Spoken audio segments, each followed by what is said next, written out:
जय श्री राम। बोल जगत जननी माता पार्वती की जय। मैं ईश्वर चौहान फिर आपके सामने कुछ विचार रखना चाहता हूँ।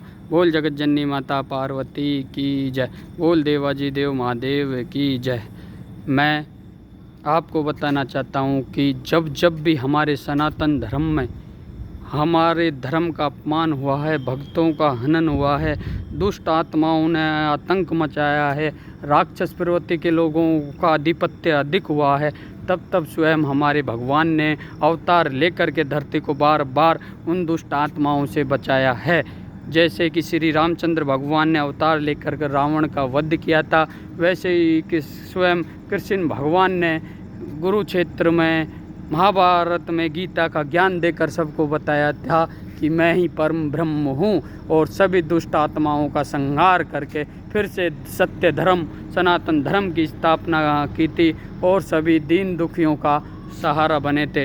वैसे ही जब जब धर्म की हानि हुई है तो हमारे पूर्वज और स्वयं भगवान के आदेश पाकर हमारे पूर्वज जो कि समय समय पर बहुत बड़े ऋषि मुनि ज्ञानी हुए हैं, तपस्वी हुए हैं, वो उनका आदेश पाकर उस दुष्ट आतंकी प्रवृत्ति को रोकने के लिए अपना योगदान देते हैं। लेकिन इस समय उस दुष्ट आत्मा ने जो कि राक्षस प्रवृत्ति के हैं, उसने सभी मनुष्य को शरीर में प्रवेश करके मैं का रूप ले लिया है। मैं का रूप लेके वो कर्म फल के आधार पर चल रहा है। इसी को ही लोग कलयुग समझ रहे हैं। कलयुग का मत कलयुग कोई कल युग नहीं है। समय सबके लिए समान है। कल युग कोई नहीं होगा। अगर धरती पे अधिक धर्म की हानि होगी तो स्वयं भगवान प्रकट होकर समय समय पर जिस प्रकार उन्होंने धरती की रक्षा की है, सनातन धर्म की रक्षा की है, वैसे ही वो प्रकट होकर फिर से एक बार हमारी रक्षा करेंगे।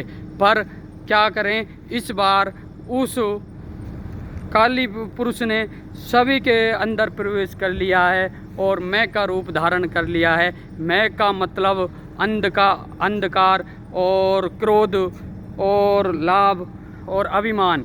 जिस मनुष्य में अभिमान है, क्रोध है, लोभ लालच बढ़ चुका है, उसके अंदर वो प्रवेश कर चुका है। हमको हमारे ऋषि मुनि जो कि समय समय पर संत हुए हैं, उनकी समाधियां हमारे देश में अभी भी बनी हुई हैं। उन पर जाकर हमको पुण्य उनको जगाना होगा और उससे लड़ना होगा। उस मैं रूपी राक्षस से हमको लड़ना होगा और हमारे सनातन धर्म को बचाना होगा, हमारी आने वाली पीढ़ी को बचाना होगा। वो मैं रूपी राक्षस हर एक में घुसकर एक दूसरे का शोषण करने में लगा हुआ है। वो हर एक को ये महसूस करा रहा है कि मैं ही हूँ, मेरे से ना तो कोई नीचे है ना कोई ऊपर है। ऐसे ही प्रवृत्ति के मनुष्य बनते जा रहे हैं और हर मनुष्य अपने आप को ही सर्वश्रेष्ठ घोषित करने में तुला पड़ा है।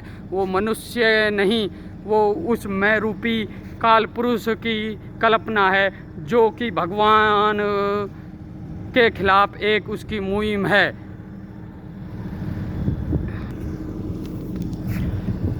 अभी भी हमारे पास समय है, क्योंकि हमारे सनातन धर्म में अनेकों महापुरुष ऐसे हुए हैं जो अभी भी उसको टक्कर दे रहे हैं। रविदास महाराज, गुरु गोरखनाथ महाराज और भर्तृहरि महाराज और भी बहुत सतियाँ हुई हैं। आदि अनेक ऐसे संत हुए हैं, उनकी समाधियाँ आज भी हैं। इससे हमारा थोड़ा धर्म बचा हुआ है। सब अपने मैं के अंधकार में कि मैं ही हूँ, मैं को त्यागें और भक्त बने। भक्त एक बनने का मतलब ये नहीं कि रोज़ सुबह शाम पूजा करें, पाखंड करें, ढोंग करें। भक्त बनने का मतलब है कि प्रकृति से प्यार करें, अपने से छोटे का सम्मान करें और आप जिस भी पद और कार्य पे हो उसका नियम पूर्वक पालन करें और सम्मान करें और किसी भी गरीब और ऐसा व्यक्ति का शोषण ना करें। आप अपने पद का दुरुपयोग ना करें। आप अपने पद का दुरुपयोग करते हो और मैं आकर अपने आप को ही जल्दी से अधिक बड़ा बनाने के चक्कर में उस काल पुरुष के चंगुल में फंसते जा रहे हो। उससे निकलने का एक यही तरीका है कि अपने आप को सीमित दायरे में रखें और प्राकृतिक का सम्मान करें, और जितनी भी हमारे रोज़ की आवश्यकता की खाद्य पदार्थ की वस्तु हैं उनका दुरुपयोग ना करें, केवल आवश्यकता अनुसार ही उनका उपभोग करें। इसी प्रकार हम उसको मात दे सकते हैं। कर्म के आधार पर वो सभी के शरीर में प्रवेश किया है उसने, तो हम उसको कर्म के आधार पर ही निकाल सकते हैं। इसलिए हमको हमारे पुराने जितने भी ऋषि मुनि सनातन धर्म में ज्ञानी हुए हैं, वैद हुए हैं, उनकी शरण में जाना होगा, फिर से उनको जगाना होगा, और उस काल पुरुष मैं से लड़ने के लिए एक राम जी की सेना तैयार करनी होगी। फिर से अश्वमेध यज्ञ करना होगा, जहाँ जहाँ श्री राम की सेना जाएगी वहाँ वहाँ धर्म की स्थापना होगी। बोल श्री रामचंद्र भगवान की जय।